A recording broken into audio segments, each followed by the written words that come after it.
नमस्कार दोस्तों, कभी कभी हम जाने अनजाने में कुछ ऐसी गलतियां कर जाते हैं जिनका पछतावा हमें फिर बाद में होता रहता है। जब हम गलतियां करते हैं तब हम इस बात का बिल्कुल भी पता नहीं रखते हैं। इस गलती से हमारे जीवन में आगे चलकर कोई प्रभाव भी पड़ सकता है। कभी कभी हमारी ज्यादा अच्छाई भी हमारे दुख का कारण बन जाती है। हमें पता ही नहीं चलता है कि हम स्वयं ही अपने लिए खाई खोद रहे हैं। The 7 things of an intelligent person should never be told to anyone. एक समय की बात है, एक नगर में एक युवक रहता था। युवक का परिवार बहुत गरीब था। उसके परिवार में आए दिन किसी न किसी बात को लेकर झगड़े चलते रहते थे। वह युवक इन झगड़ों से बहुत परेशान था। जब वह युवक ने पारिवारिक झगड़े को रोकने की बहुत कोशिश की, पर वह झगड़े रुकने की जगह बढ़ते ही जा रहे थे। तो युवक काम की तलाश में लोगों के पास जाता। तो लोग पूछते हैं कि भाई तुम कितना वेतन लोगे? तो उनसे कहना कि आप मुझे बस काम दे दीजिए, मेरे परिवार की आर्थिक स्थिति बहुत खराब है। आर्थिक स्थिति बहुत खराब है, मुझे काम की बहुत आवश्यकता है, आप बस मुझे काम पर रख लीजिए और आप जितना दोगे मैं उतना ही ले लूंगा। तो लोग उसकी मजबूरी का फायदा उठाकर उसे कम कीमत पर काम पर रख लेते, क्योंकि उसने लोगों को खुद ही मौका दे दिया। लोगों को पता था कि उसे काम की बहुत जरूरत है, वह कम पैसों में भी काम कर लेगा। और जब वह युवक अपने मित्रों के पास, अपने सगे संबंधियों के पास बैठता, तब भी वह अपनी गरीबी की बातें करता। वह अपने मित्र और सगे संबंधियों से कहता कि मैं क्या करूं, मेरा परिवार बहुत गरीब है, हमें 2 वक्त की दाल रोटी भी ठीक से नसीब नहीं होती और आए दिन परिवार में लड़ाई झगड़े होते रहते हैं। मुझे तो कुछ भी समझ में नहीं आता कि मैं करूं क्या। उसके मित्र और सगे संबंधी भी उस समय उसकी बात सुन लेते और उसके बाद में वह सभी उसका मजाक बनाते हैं और कहते ये गरीब तो गरीब का गरीब ही रहेगा, इसका कुछ भी नहीं हो सकता और इनके परिवार में भी प्यार नहीं है। जब देखो एक दूसरे से लड़ते झगड़ते रहते हैं और यह हमारे पास बिना बात का रोना रोता रहता है और खुद कुछ करता नहीं है। जबकि वह युवक तो उनको अपना समझकर अपनी समस्या बता रहा था ताकि लोग उसकी कोई मदद कर सके, लेकिन किसी ने उसकी मदद तो की नहीं। अब युवक जहां भी जाता सभी लोग उसका तस्क करते, उसे गरीब कहकर पुकारते। कोई भी व्यक्ति उसे काम की पूरी कीमत नहीं देता। वह युवक दिन भर काम करता पर उसे कुछ ही पैसे मिलते थे। कोई भी उसकी मेहनत का पूरी कमाई नहीं देता था। अगर वह उनको कुछ कहता तो वह लोग उसे कह देते एक काम करना है तो कर, नहीं तो जा यहाँ से। अब उस युवक को तो काम की जरूरत थी, इसलिए वह काम तो करता ही था। धीरे धीरे समय के साथ उस युवक की हालत बहुत खराब हो गई थी। सभी लोग उस युवक का इस्तेमाल करने लग गए, क्योंकि सबको पता चल चुका था कि वह युवक बहुत गरीब है, उनका कुछ नहीं बिगाड़ सकता और उसे पैसों की जरूरत है, काम तो करेगा। सभी नगरवासियों उसका अपमान करते, उसे गरीब गरीब कहकर पुकारते। इन सब बातों से वही युवक बहुत परेशान हो गया। उसे समझ ही नहीं आ रहा था कि आखिर उसके साथ यह सब क्या हो रहा है। तभी उसने लोगों से बातें करते हुए सुना कि नगर में एक बौद्ध भिक्षु आए हैं। उन बौद्ध भिक्षु के पास सभी समस्याओं का हल है। वह बौद्ध भिक्षु बहुत ज्ञानी व्यक्ति है। ये सुनकर वह युवक भी उन बौद्ध भिक्षु के पास जा पहुंचा। वह युवक बौद्ध भिक्षु के पास जाकर उन्हें रोता हुआ बोला कि महाराज, सभी लोग मेरे साथ ऐसा क्यों करते हैं। तभी उस युवक की बात सुनकर बौद्ध भिक्षु ने पूछा कि क्या हुआ बालक। तभी वह युवक जोर जोर से रोने लगता है और रोते रोते अपनी सारी बात बौद्ध भिक्षु को बताता है और उनसे कहता है कि महाराज, सभी लोग मुझे गरीब गरीब कहकर पुकारते हैं, मेरा मजाक बनाते हैं और कोई भी मनुष्य मुझे अपनी मेहनत की पूरी कमाई नहीं देता है। मैं उनके खेतों में पूरे दिन काम करता हूं और वह मुझे बहुत कम पैसे देते हैं। मेरे दोस्त और मेरे मित्र भी सारे मेरा मजाक बनाते हैं। वह बौद्ध भिक्षु उस युवक की सारी बातें बड़े ध्यान से सुनते हैं और उससे पूछते हैं कि सभी नगरवासियों को इस बात का कैसे पता चला कि तुम बहुत गरीब हो और लोग तुम्हें पूरे दिन काम करने के बाद भी इतना कम वेतन क्यों देते हैं। बौद्ध भिक्षु की बात सुनकर युवक बोला कि दरअसल महाराज, मैंने ही नगरवासियों से हमदर्दी पाने के लिए उनसे कहा था कि मैं बहुत गरीब हूँ, मुझे आप काम पर रख लीजिए, जो आप दोगे मैं ले लूंगा। ये सुनकर वह बौद्ध बिच्छू बोले, इसमें लोगों की क्या गलती है? अगर नगरवासी तुम्हारा मजाक बनाते हैं, तुम्हें कम वेतन दे हैं, तो इसमें तुम्हारी गलती है। तुम्ही ने उन लोगों को बढ़ावा दिया है। तुम्हें कुछ बातें सिर्फ अपने तक ही सीमित रखनी चाहिए थी, लेकिन तुमने तो वह बातें सबको बता दी। बौद्ध बिच्छू की बात सुनकर वह युवक उनके पैरों में गिर गया और उनसे बोलने लगा कि महाराज, मैं अब क्या करूं, आप मेरी इस परेशानी को दूर करो। युवक की बात सुनकर बौद्ध बिच्छू बोले, देखो अब जो हो गया उसे तो वापस नहीं लाया जा सकता है, लेकिन आज मैं तुम्हें ऐसी 7 बातें बताऊंगा जो तुम्हें कभी भी किसी को नहीं बतानी है, सिर्फ अपने तक ही सीमित रखनी है, चाहे फिर वह तुम्हारा मित्र ही क्यों ना हो या फिर कोई सगा संबंधी ही क्यों ना हो। तुम्हें यह बातें किसी को नहीं बतानी है। बौद्ध बिच्छू की बात सुनकर वह युवक बड़ी प्रशंसा से बोला कि बताए महाराज, वह कौन सी बातें हैं जिन्हें हमें किसी को नहीं बताना चाहिए। फिर बौद्ध बिच्छू ने युवक से कहा कि जो तुम्हें पहली बात किसी को नहीं बतानी चाहिए, पहली बात अपने जीवन का लक्ष्य, तुम्हारे जीवन का सपना। हम क्या करते हैं, हम अपने सपने को सभी को बता देते हैं कि मैं ये करूंगा, मैं बड़ा होकर यह बनना चाहता हूं। हमें ऐसा लगता है कि लोग सुनकर बहुत प्रसन्न होंगे कि मैं कितना बड़ा आदमी बनना चाहता हूँ, लोग मेरी प्रशंसा करेंगे। लेकिन ऐसा होता नहीं है। जब हम अपने सपने को लोगों को बता देते हैं तो हमारे मन में संतुष्टि का भाव जाता है, हम मन ही मन बहुत खुश होते हैं, जिससे हम अपने सपने के प्रति वह जुनून नहीं रख पाते हैं जो हमारे पहले था। जब हम अपने सपने लोगों को बता देते हैं तो उनकी उम्मीदें हमसे बढ़ जाती हैं, वह हमारे ऊपर और भी ज्यादा ध्यान देने लगते हैं, जिससे कभी कभी हम तनाव में भी आ जाते हैं और फिर यही तनाव हमारे जीवन में असंतुलन पैदा करता है और फिर हम अपने सपने से, अपने लक्ष्य से भटक जाते हैं। जब हम अपने सपने किसी को बताते हैं तो आपको कुछ लोग तो प्रेरणा देंगे जिससे आपको आगे बढ़ने में हिम्मत मिलेगी, लेकिन बहुत से लोग ऐसे हैं जो आपको प्रेरणाहीन करेंगे, आपको डिमोटिवेट करेंगे, जिससे आप आपके लक्ष्य से भटक सकते हो। इसलिए जो भी आपका सपना है उसे पूरा करो, उसके बाद ही लोगों को बताओ। अगर पहले बता दोगे तो लोग रुकावटें पैदा कर देंगे और सपने को अगर चुपचाप तुमने पूरा किया तो लोगों को स्वतः ही पता चल जाएगा कि तुमने कौन सा सपना हासिल किया है। इसीलिए कभी भी किसी को अपना सपना मत बताओ, अपना लक्ष्य मत बताओ। फिर बौद्ध भिक्षु ने युवक से कहा कि दूसरी बात जो तुमने किसी को नहीं बतानी है, दूसरी बात हमारी समस्याएं, हमारी परेशानियां। हम क्या करते हैं, जैसे हमें कोई समस्या होती है, कोई परेशानी आती है तो हम तुरंत लोगों के पास उसके समाधान के लिए पहुंच जाते हैं, उन्हें अपना दुखड़ा सुनाने लगते हैं। लेकिन दूसरे लोगों को अपनी परेशानी बताने का मतलब है स्वयं के लिए एक और परेशानी खड़ी करना, क्योंकि जब हम किसी से अपनी परेशानी बताते हैं तब तो हमें बहुत अच्छा महसूस होता है, हमें ऐसे लगता है कि मानो हमारा थोड़ा सा दुख तो चला गया। लेकिन सभी लोग हमारी परेशानियां कम नहीं करते बल्कि उन्हें और बढ़ा देते हैं और हमारे सामने कई नई परेशानियां खड़ी कर देते हैं। हम जितने लोगों के साथ अपनी समस्याएं बताते हैं उनमें से 70 पर लोग तो ऐसे होते हैं जिनको हमारी परेशानियों से कोई फर्क नहीं पड़ता, बल्कि वह तो हमारा मजाक बनाते हैं, और 20 पर लोगों को ये जानकर खुशी होती है, और 10 पर ऐसे लोग ही होते हैं कि जिनको थोड़ा बहुत फर्क पड़ सकता है कि हम कितने परेशान हैं। लेकिन फर्क पड़ने का मतलब यह नहीं है कि वह तुम्हारा साथ दे ही देंगे। जब लोग हमारी परेशानियां, हमारी समस्याओं का मजाक बनाते हैं तो हमें बहुत बड़ा दुख होता है। इसीलिए हमें कभी भी अपनी परेशानियां किसी को नहीं बतानी चाहिए, स्वयं ही उनका हल खोजना चाहिए, क्योंकि हमें हमसे बेहतर कोई नहीं जानता और हम खुद ही बिना किसी की मदद से हर परेशानी से बाहर निकल सकते हैं। फिर बौद्ध भिक्षु युवक को तीसरी बात बताते हुए कहते हैं कि हमें कभी भी अपने परिवार की समस्याएं किसी को नहीं बतानी चाहिए। हम सभी के घर परिवार में कोई ना कोई समस्या जरूर होती है, जहां सब लोग एक साथ रहते हैं तो कहां सुनी भी हो जाती है। हमारी परिवार के साथ हमारे संबंध अच्छे हो या बुरे हो, हमें किसी को भी नहीं बताना चाहिए। जब हम दूसरों को इसके बारे में बताते हैं तो लोग मजे लेकर तुम्हारी बातें सुनते हैं,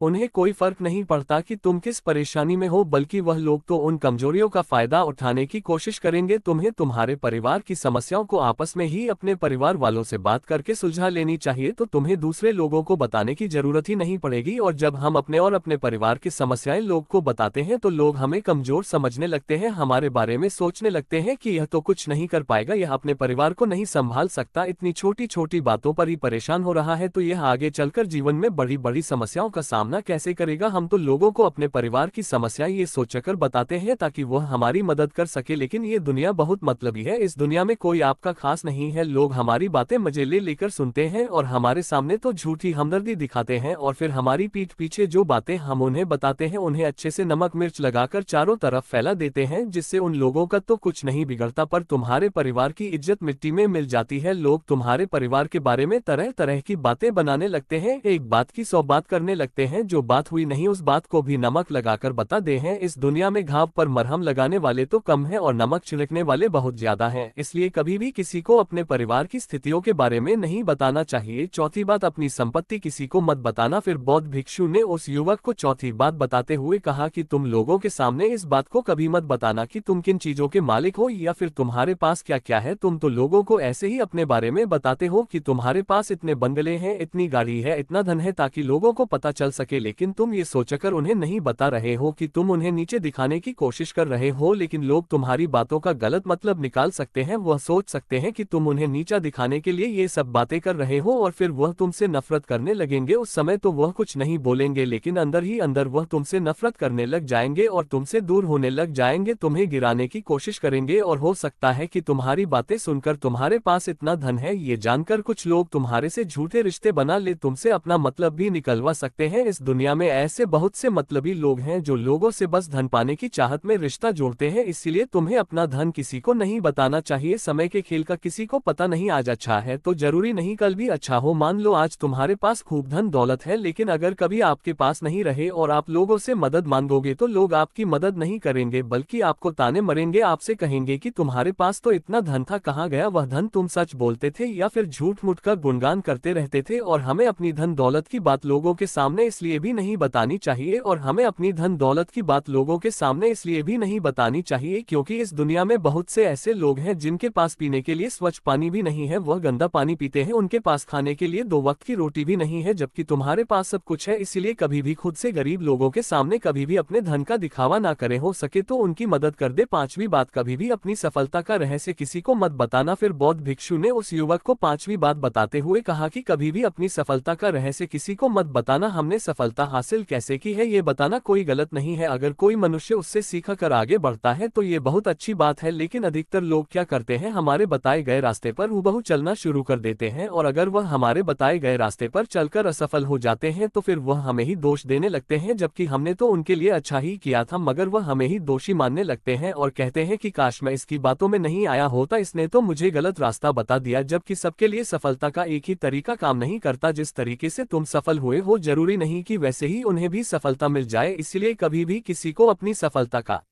रहस्य मत बताओ। अगर वह मनुष्य सच में ही तुमसे सफलता का मार्ग जाने की कोशिश करे और उस कार्य उससे बहुत लगन हो और वह बहुत दृढ़ संकल्प हो कि नहीं मुझे तो ये कार्य करना ही है, तो तुम उसे जरूर बता सकते हो, लेकिन तुम आगे से कभी भी किसी को कुछ मत बताओ, नहीं तो अगर वह लोग असफल रहे तो वह तुम्हें ही दोषी मानने लगेंगे। उन लोगों को इस बात से कोई फर्क नहीं पड़ता कि तुम उनके लिए अच्छा कर रहे हो, वह असफल होने पर तुमसे घृणा करने लगेंगे, तुम्हें भला बुरा बोलने लगेंगे। इसीलिए कभी किसी को कुछ मत बताओ। 6वीं बात, अपने द्वारा की गई मदद का ढिढोरा मत पीटो। फिर बौद्ध भिक्षु ने उस युवक को छुट्टी बात बताते हुए कहा, अगर तुम किसी की मदद करते हो तो मदद को लोगों के सामने मत लाओ, क्योंकि इस दुनिया में बहुत से लोग गरीब हैं जिनको हमारी दया दान की आवश्यकता है। लेकिन अगर तुम उन गरीब लोगों की इसलिए मदद करते हो ताकि लोग आपकी तारीफ करें, लोग आपको अच्छी नजरों से देखें, समाज में आपका नाम हो, तो ऐसा दिखावा कभी मत करो। तुम्हें लोगों की मदद इसलिए नहीं करनी चाहिए कि दूसरे लोग आपकी तारीफ करें, बल्कि आपको लोगों की मदद सच्चे हृदय से बिना किसी को बताए करनी चाहिए, क्योंकि यही मदद आपको अंदर से शांति प्रदान करवाती है। जब तुम किसी जरूरतमंद की सहायता करते हो तो तुम्हें अंदर ही अंदर एक अलग ही आनंद की अनुभूति का एहसास होता है। लेकिन अगर तुम किसी जरूरतमंद की सहायता बस दिखावे के लिए करते हो तो कुछ पल के लिए तो तुम दूसरों की नजरों में अच्छे बन जाओगे, लेकिन तुम कभी भी आत्म संतुष्टि प्राप्त नहीं कर पाओगे। 7वीं और आखिरी बात, अपनी आमदनी का जिक्र दूसरों के सामने मत करो। फिर बौद्ध भिक्षु उस युवक को 7वीं और अंतिम बात बताते हुए कहते हैं कि कभी भी अपनी आमदनी का जिक्र दूसरों के सामने मत करो, क्योंकि यह एक ऐसी बात है जिसे हमें हमेशा हमारे परिवार तक ही सीमित रखनी चाहिए। अपने मित्रों या फिर अपने सगे संबंधियों को कभी अपनी आमदनी मत बताओ। हमें कभी भी किसी से भी ना तो उसकी आमदनी पूछनी चाहिए और ना ही अपनी आमदनी बतानी चाहिए, क्योंकि जब हम लोगों को अपनी आमदनी बताते हैं तो लोग हमारी स्थिति का आसानी से पता लगा लेते हैं, जो हमारे लिए बिल्कुल भी सही नहीं है। क्योंकि अगर हमारी आमदनी कम होती है और हम लोगों को बता देते हैं तो लोग हमें गरीब समझकर हमसे दूर होने लगते हैं, हमारा तिरस्कार करने लगते हैं, हमें नीचा दिखाने लगते हैं, हमें नीचा समझने लगते हैं, हमारी इज्जत नहीं करते। अगर हमारी आमदनी ज्यादा होती है और हम लोगों से उसके बारे में बता देते हैं तो लोग हमसे मतलब से रिश्ते रखना शुरू कर देते हैं। उन्हें हमसे नहीं हमारे पैसों से मतलब होता है। लोग आपसे इसलिए रिश्ता नहीं जुड़ेंगे आप एक अच्छे इंसान हो, बल्कि वह तो आपसे इसलिए रिश्ता जोड़ेंगे क्योंकि आपके पास धन है। जो लोग आपको पसंद नहीं करते वह भी धन की वजह से तुमसे रिश्ता रखेंगे और तुम्हारे साथ ऐसा बर्ताव करेंगे जैसे तुम उनके लिए बहुत खास हो। इसलिए कभी भी किसी को अपनी आमदनी मत बताओ, बस इसे अपने और अपने परिवार तक ही सीमित रखें, क्योंकि आपका परिवार ही आपकी तरक्की को देखकर खुश होता है, बाकी तो ये दुनिया आपकी तरक्की को देखकर जलने वालों में से है। युवक बौद्ध भिक्षु की सारी बातें बड़ी अच्छी तरीके से समझ गया और उसी वक्त अपने मन ही मन में ये संकल्प ले लिया कि आज के बाद कभी भी किसी को अपने रहस्य नहीं बताएगा। इसके बाद उस युवक ने बौद्ध भी को प्रणाम किया और फिर वहां से चला गया। तो दोस्तों, आपने इस कहानी से क्या सीखा? ऐसी बहुत सी कहानियां प्रचलित हैं जिनसे आप बहुत कुछ सीखकर अपने जीवन में आगे बढ़ सकते हैं। तो चलिए दूसरी कहानी के माध्यम से आपको समझाते हैं। कहते हैं कि दुनिया में मन सबसे ज्यादा शक्तिशाली चीज होती है। अगर किसी चीज को तुम पूरे मन से चाह लो तो तुम उसे हासिल कर सकते हो। यह मैं नहीं कहता, ये सभी महापुरुषों का कहना है, लेकिन अगर यह सत्य है, ये सच है, तो हम जो अपने मन से चाहते हैं वह हमें हासिल क्यों नहीं होता है। भाई, कोई भी इंसान अपने मन में तो दुख नहीं चाहेगा, लेकिन वह रहता तो दुखी है। हर इंसान अपने मन से तो कामयाब होना चाहता है, खूब पैसा कमाना चाहता है, लेकिन फिर भी वह कामयाब नहीं होता। भला ऐसा दुनिया में कौन इंसान होगा जो अपने मन में ये चाहेगा कि मैं नाकामयाब रहूं या मैं पैसा ना कमाऊं। सोचने की बात है तो इसमें दो चीज निकल कर सामने आती है, या तो वह महापुरुष गलत थे जिन्होंने यह बात बोली कि मन से चाहे हुई चीज हासिल हो जाती है, या फिर हम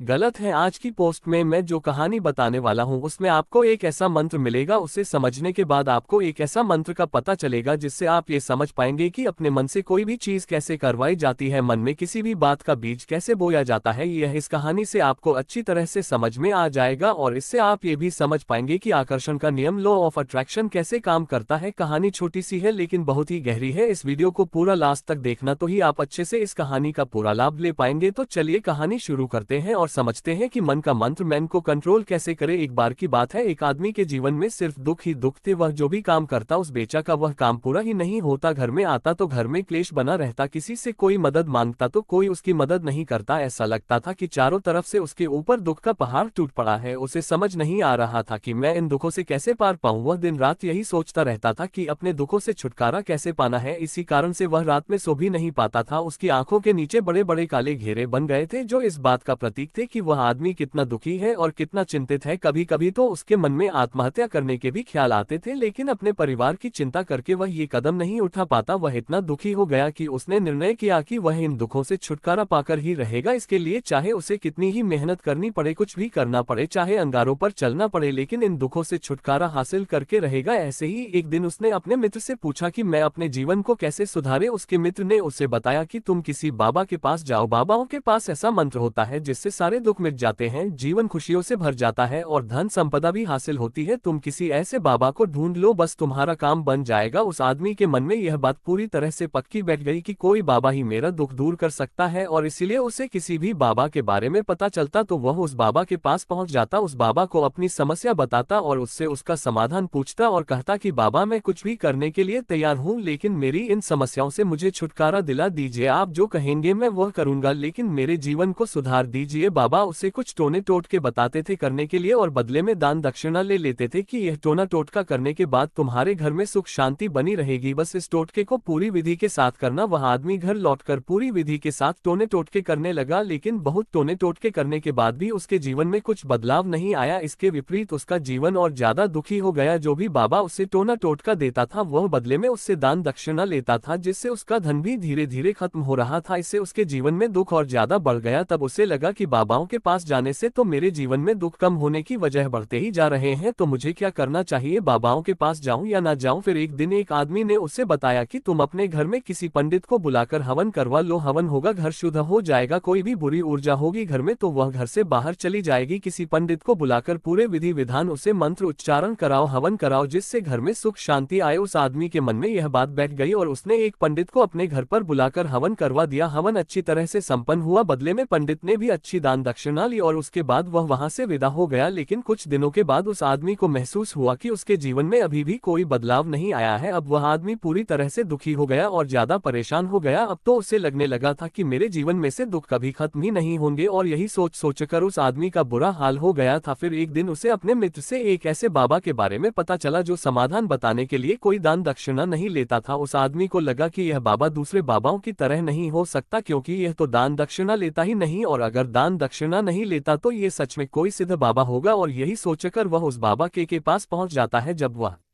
आदमी वहां पर पहुंचता है तो वह बाबा ध्यान में बैठे हुए थे। ये देखकर वह आदमी वहीं पर चुपचाप बैठकर ध्यान से बाहर आने का उनका इंतजार करने लगा। थोड़ी देर बाद बाबा ने आंखें खोली तो सामने एक दुखी और परेशान युवक को बैठे देखा। उसकी आंखों के नीचे काले घेरे देखकर ही समझ गया कि यह आदमी अपने जीवन से कितना परेशान है। उसे संबोधित करते हुए बाबा ने पूछा कि बच्चा, क्या चाहते हो, बाबा के पास क्या लेने आए हो। उस आदमी ने कहा कि बाबा, मैं अपने जीवन से बहुत परेशान हूँ, मैंने इन दुखों को दूर करने के लिए बहुत सारे रास्ते अपनाए, हर वह तरकीब करके देखे जो किसी बाबा ने मुझे बताए, हर वह काम किया जो कोई भी इंसान ने मुझसे करने को कहा, लेकिन मेरे जीवन में दुखों में कोई कमी नहीं आई बाबा। इसके विपरीत मेरे जीवन में दुखों में बढ़ोतरी हो गई है। मुझे समझ में नहीं आ रहा है कि मैं क्या करूं। कभी कभी तो मैं आत्महत्या करने की सोचता हूं, लेकिन मैं अपने परिवार की सोचकर मैं ये कदम नहीं उठाता हूं। मैंने आपके बारे में बहुत सुना है बाबा, और मैं बहुत उम्मीद के साथ आपके पास आया हूं। कृपया करके मुझे कोई ऐसा मार्ग बताएं जिससे मुझे अपने दुखों से छुटकारा मिल जाए, मैं अपने दुखों से छुट मिल जाएगा। कमेंट पार्ट 2 धन्यवाद।